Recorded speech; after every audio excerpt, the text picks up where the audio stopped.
All right, let's step into the twisted mind of Cate Dunlap. This is obviously Gen V, one of the most intriguing characters and really one of the most deadly. Like, we've got a mix of amazing powers, but her power has the ability just to completely override your will, and it makes her very dangerous. Now, because of the nature of her power, she has this real strong duality. On the surface, you see her as this very warm, empathetic type of person, very trustworthy, but beneath that, she's manipulation at the highest level because she overcomes your own will. She's very secretive, and morally she's very compromised. Now, her ability to manipulate people comes through her touch, so it's very simple.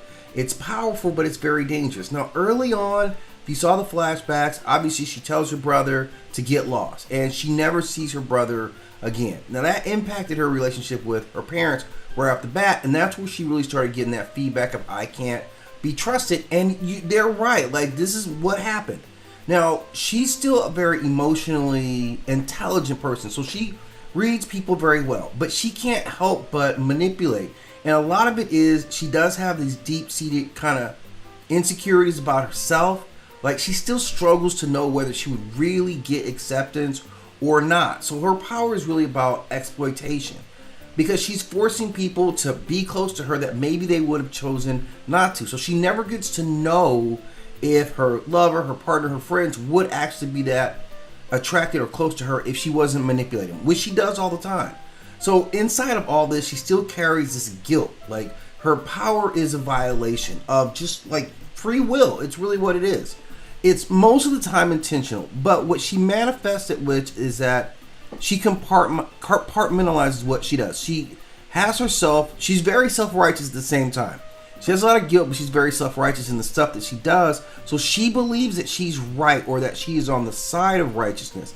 That makes it really dangerous when you have a company like Vought, because we see her, she'll get lockstep right in with what Vaught's doing. So it's easy to weaponize that kind of ability. And she is just a part of the system. Like, she doesn't really see it, but she's just a cog there. And it wears her out because her powers do take a toll on her stress-wise, like on her body. It can be very painful when she's been using it for too long. Now, when it comes to relationships, it gets really tough here because she, obviously the way we saw her go from Luke to Andre, right? She, we don't know whether Andre would have intentionally done that. We don't know if Luke would have actually dated her or felt that way about her as she was manipulating him. And then her manipulation was part of the reason, he ends up killing himself. So she's carrying that. She killed her brother. She's killed a guy who supposedly she loved. We still don't know if it was that or manipulation. And that's kind of what the core of her is. Maybe deep down she wants to be good, but ultimately we have to see her in this archetype of this siren enchantress type of creature, where they can lure you in. It's a magnetic ability like we hear with sirens, but it's going to leave you crashed up on the shores because of the destructive nature of what she is. Her power is still far more deadly than I think even she appreciates, because of what she's doing to people psychologically, which she has no thought about at all. So that there's a part of her that, well, I can see, killing your brother, that's very traumatic, not having your parents' trust. But at the same time, you shouldn't have had your parents' trust, right? I don't know, man, not having control over powers and doing that, but then you still doing it now. You do that to your brother and you show little regard for going out and doing that to people right now. So I can't really give her very much in the sympathy category. And like I said, if I was around her, man, I'd be very cautious about her because she's one of the deadliest, sneakiest ones on the show. So there's just a breakdown, where her head's at.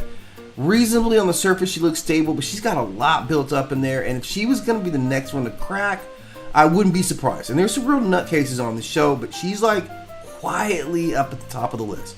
So that's my analysis, kind of looking at Cate. Again, very dangerous character, but easy to get caught up in. We understand why Luke and those guys, get caught up with her. But give me your thoughts in the comment section. I hope you're looking forward to watching the new season.